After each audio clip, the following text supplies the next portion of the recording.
જય શ્રી કૃષ્ણ વૈષ્ણવો. પુષ્ટિ મહારસ ચેનલ પર આજની ભગવત વાર્તામાં આપ સૌનું સ્વાગત છે. શ્રી ગુસાઈજીનો પ્રાકટ્યોત્સવ નજીક આવી રહ્યો હોવાથી આપણે શ્રી ગુસાઈજી મહાત્મ્ય પર વિશેષ સત્સંગ કરી રહ્યા છીએ. પુષ્ટિ માર્ગનો વિસ્તાર કરનારા આવા શ્રી ગુસાઈજીનું ચરિત્ર જાણવાની આપણને સહુને ઈચ્છા થાય એ સ્વાભાવિક છે. આજના સત્સંગમાં આપણે વિષ્ણુદાસજી પાસેથી શ્રી ગુસાઈજીનું ચરિત્ર સાંભળીશું. તો આ પૂરો વિડીયો અંત સુધી સાંભળજો અને કમેન્ટ બોક્સમાં આ સત્સંગનો લાભ લેતા સૌ વૈષ્ણવો માટે જય શ્રી કૃષ્ણ લખીને મોકલજો અને આ વિડીયોને લાઈક કરી બીજા વૈષ્ણવોને પણ ફોરવર્ડ કરી દેજો. તો ચાલો હવે આપણે દામોદરદાસ અને વિષ્ણુદાસ વચ્ચે શું સત્સંગ ચાલી રહ્યો છે તે સાંભળીએ. શ્રી વલ્લભાધીશ કી જય. એકવાર જ્યારે દામોદરદાસ વિષ્ણુદાસને મળવા આવે છે, બંને વચ્ચે શ્રી ગુસાઈજીના મહાત્મ્ય બાબતે ભગવત ચર્ચા થાય છે. દામોદરદાસ કહ્યું, જય શ્રી કૃષ્ણ વિષ્ણુદાસજી. જય શ્રી કૃષ્ણ દામોદરજી. આવો આવો, હમણાં 2 દિવસ તમે દેખાયા જ નહીં. દામોદરદાસ કહે, હું ગિરિરાજજી ગયો હતો, ત્યાંથી આજે જ પાછો આવું છું. તમારું મિલન ઝંખતો હતો. વિષ્ણુદાસજી, સમય હોય તો આજે મને આપણા ગુરુદેવ શ્રી ગુસાઈજીના અંતરંગ જીવન વિશે જાણવાની ખૂબ ઈચ્છા છે. વિષ્ણુદાસ બોલ્યા, જરૂર જરૂર. પ્રભુ અને મહાપ્રભુના સ્વરૂપનું મહાત્મ્ય જ્ઞાન જેટલું વધે તેટલું ભક્તિનું બીજ હૃદયમાં દ્રઢ થઈ જલ્દી અંકુરિત થાય છે. આજે તમને શ્રી વિઠ્ઠલેશ પ્રભુના અંતરંગ જીવન વિશે થોડુંક કહીશ. દામોદરજી, તમે અહીં રહ્યા તે દરમિયાન જોયું હશે કે શ્રી વિઠ્ઠલેશ પ્રભુની ચારેય તરફ રાજાસ વાતાવરણ હોવા છતાં આપનું જીવન સાદું, પરોપકારી અને ભક્તિરૂપી ફળને અનુરૂપ લૌકિક ત્યાગ પ્રધાન છે. આપની દિનચર્યાનો વિચાર કરીને તો આપ દરરોજ વહેલી સવારે બ્રહ્મ મુહૂર્તમાં જાગે છે. શૌચાદિ કાર્યોથી નિવૃત્ત થઈ ભગવત સેવા માટે દેહને સ્વસ્થ અને તંદુરસ્ત રાખવા તેલ મર્દન કરી સ્નાન કરે છે. આપના વિપુલ કેશ રાશિને સૂકવી તેનો જૂડો બાંધી આપ અપરસના વસ્ત્ર ધારણ કરે છે. સામાન્ય રીતે આપ અપરસમાં સફેદ ધોતી ઉપરણા સિવાય બીજું કંઈ ધરતા નથી. શંખ, ચક્રાદિ, દ્વાદશ મુદ્રા અને ઉર્ધ્વ પુંડ્ર તિલક ધારણ કરી લલાટમાં કસ્તુરીની બિંદી કરી આપ સેવામાં પ્રવૃત્ત થાય છે. સૂર્યોદય પૂર્વે શ્રી નવનીત પ્રિયજીને જગાવી મંગલ ભોગ ધરે છે. મંગલ ભોગ ધરી પ્રાતઃ સંધ્યા કરી સમગ્ર વ્રજ લીલાની માનસી કરે છે. સમય થયે ભોગ સરાવી મંગલારતી કરે છે.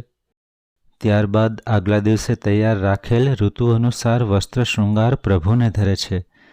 શ્રી નવનીત પ્રિયજીની આટલી સેવા પહોંચી આપ જામો, પાગ વગેરે ધારણ કરી ઘોડે સવાર થઈ શ્રીનાથ દ્વારા પધારે છે. ત્યાં પહોંચી આપ શ્રીનાથજીના રાજભોગની સેવામાં તત્પર થાય છે. અનોસર પછી સ્વલ્પ ભોજન કરી આપ ક્ષણિક વિશ્રામ કરે છે. પછી પોતાના નિજ સેવકો સન્મુખ વેણુગીત, યુગલગીત વગેરે પરના શ્રી સુબોધિનીજીની કથા કરે છે.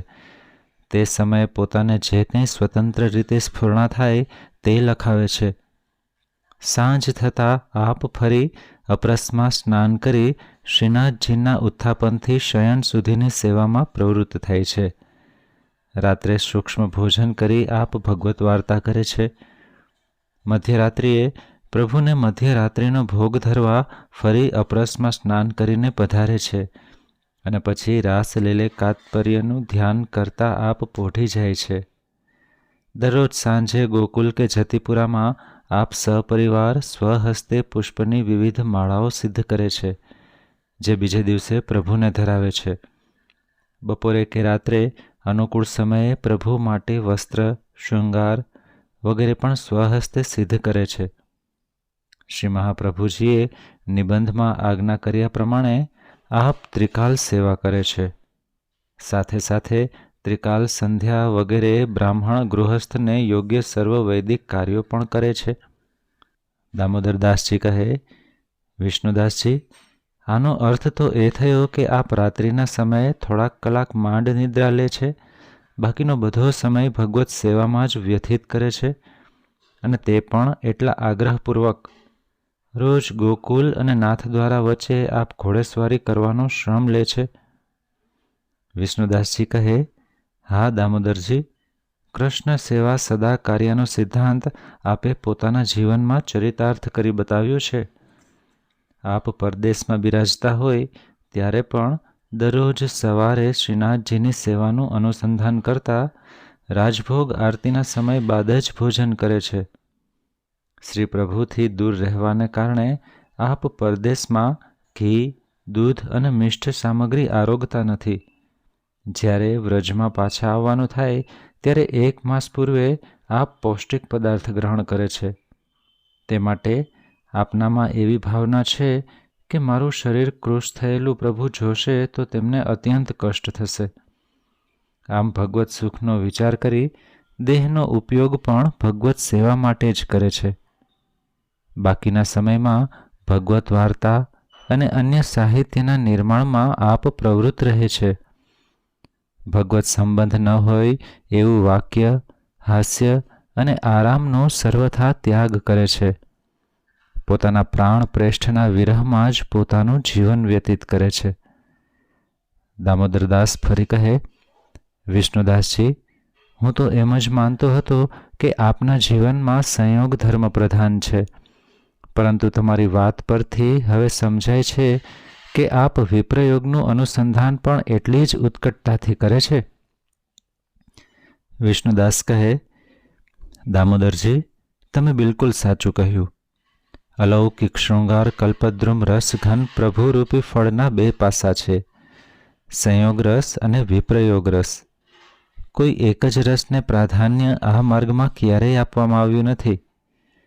સંયોગનો અનુભવ શ્રી વલ્લભની કૃપાથી સહુ કરે છે. દામોદરજી, આપણો સૌનો અનુભવ છે કે આ જગતમાં કંચન અને કામિની એવા છે જે પરમ ત્યાગી અને નિષ્ઠાવાન બ્રહ્મચારીને પણ ચલિત કર્યા વિના રહી શકતા નથી. શ્રી ગુસાઈજી તેમાં અપવાદરૂપ છે. ઉત્તર ભારતમાં આવેલા કડા માણેકપુરના લાડબાઈ ધારબાઈ નામના વૈષ્ણવો ખૂબ શ્રીમંત હતા. તેમની સંપત્તિમાંથી 9 લાખ રૂપિયા ભેટ ધરવા માટે આવેલા. આપે જાણ્યું કે આ સંપત્તિ આસુરી છે. આપે તેનો અસ્વીકાર કર્યો. તેવી જ રીતે જો કોઈ વૈષ્ણવનું દ્રવ્ય ખરી મહેનતનું ન હોય, સચ્ચાઈથી મેળવેલું ન હોય તો પણ આપ તેનો સ્વીકાર કરતા નથી. જે દ્રવ્ય સેવામાંથી ચિત્તને વિક્ષિપ્ત કરે એ દ્રવ્યને પણ આસુરી જાણી આપ તેનો ત્યાગ કરે છે. એક વખત એક વૈષ્ણવ શ્રીજી દ્વારા આવ્યા. તે સમયે આપ શ્રીનાથજીને શૃંગાર કરી રહ્યા હતા. વૈષ્ણવે તેમનું અઢળક દ્રવ્ય ટેરાની બહાર ભેટ કર્યું. સોના મહોરોની થેલીઓ ઠલવાતા તેનો અવાજ આપશ્રીના કાનમાં જતા આપનું સૂચિત સેવામાંથી વિક્ષિપ્ત થયું. આપે વાત તરત જ સેવકોને આજ્ઞા કરી, આ દ્રવ્ય મથુરા લઈ જઈ શ્રી યમુનાજીમાં પધરાવી દો. જે દ્રવ્યના અવાજના શ્રવણ માત્રથી ચિત્ત એક ક્ષણ પણ શ્રીજીના શૃંગારમાંથી હટી ગયું અને આસુરાવેશ આવ્યો તો તેના ઉપયોગથી કેટલું અનિષ્ટ થાય. આપના જ્વલંત ત્યાગની આ અવધિ છે. દામોદરજી, જેમ આપે કંચનના ત્યાગ માટેની તત્પરતા દાખવી છે તેમ આપ કામિની સંગથી પણ હંમેશ દૂર રહ્યા છે. મહાવનમાં ગંગાબાઈ નામે એક ક્ષત્રાણી હતા. તેમની માતા અત્યંત સ્વરૂપવાન હતા અને ખૂબ શ્રીમંત પણ હતા. તેઓ શ્રી ગુસાઈજી પાસે આવ્યા. શ્રી ગુસાઈજીના દિવ્ય સ્વરૂપને જોઈ તેમનામાં લૌકિક કામ ભાવના જાગી. તે બાઈની આંખોમાં રમતા વિષય વાસનાના સાપોલિયાને જોઈને આપે તેમને હંમેશા ગોકુલમાં આવવા પર પ્રતિબંધ મૂક્યો. કામિનીનો આવો ત્યાગ આપના નૈષ્ઠિક જીવનને વધારે ઉદ્ધાત બનાવે છે. દામોદરદાસ કહે, વિષ્ણુદાસજી, આજે શ્રી ગુસાઈજીના હૃદયના આંતરભાવોને જાણતા મને અપૂર્વ આનંદ થાય છે. હજી આપના વિશે મને વધારે કહો. આવા દિવ્ય ત્યાગના પ્રભાવથી જ આપે કુકર્મ કરનાર ચોર, વિષયી મનુષ્યો, ઠગ વગેરેને શરણે લઈ તેમને લૌકિક જીવનમાંથી મુક્ત કરી પ્રભુના માર્ગે ચાલતા કર્યા છે. શાસ્ત્રો સ્ત્રી, શૂદ્ર, યવન વગેરે હીન જાતિના ઉદ્ધારનો નિષેધ કરે છે. તે હીન જાતિનો આપે સ્વપ્રમેય બળથી ઉદ્ધાર કર્યો છે. આમ આપ સાક્ષાત ઈશ્વર, આચાર્ય અને વિશુદ્ધ વૈષ્ણવતાના સર્વ ધર્મોથી સંપન્ન છે. વિષ્ણુદાસ ફરી કહે, દામોદરજી, બાદશાહ અકબર અને રાજવીઓની સાથે રહેતા અને ગોકુલની રક્ષા કરતા આપ પણ રાજ્યનીતિ આચરતા રહ્યા છે, પરંતુ આપની રાજ્યનીતિ અન્ય રાજપુરુષોની નીતિથી જુદી છે. આપની નીતિમાં છળ, કપટ કે દંભ નથી. તેમાં વિશુદ્ધ વિશ્વ પ્રેમ રહેલો છે. આપ ગુણિયોના ગ્રાહક રહ્યા છે.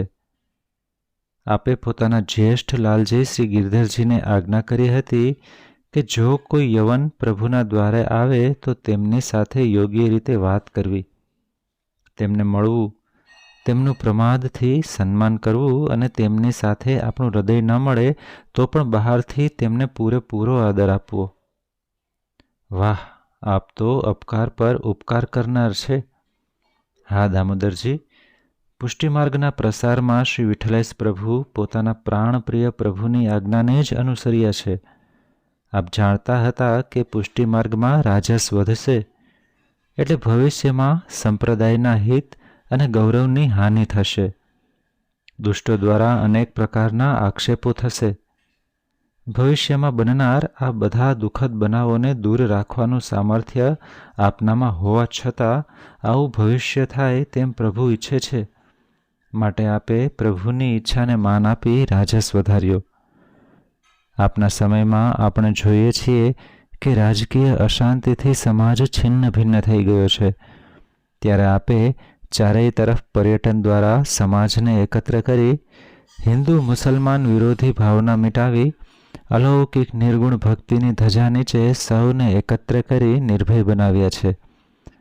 આપે વ્રજભાષા દ્વારા સાહિત્યમાં પ્રાણ સ્થાપના કરી છે.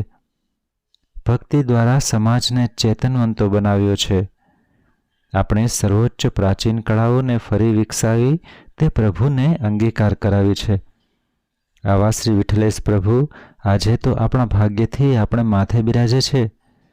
આપણું અહોભાગ્ય છે કે એમના ચરણનું શરણ આપણને પ્રાપ્ત થતાં એ અલૌકિક આનંદ મહાસાગરમાં ઉઠતા આનંદ તરંગોથી આપણને ભીંજાવાનું મળ્યું છે. બોલીએ શ્રી વિઠ્ઠલેશ પ્રભુ ચરણ કી જય. વૈષ્ણવ, આજના સત્સંગમાં અહીં આપણે વિરામ લઈએ. ફરી પાછા આવતા સત્સંગમાં મળીશું. સર્વે વહાલા વૈષ્ણવોને જય શ્રી કૃષ્ણ.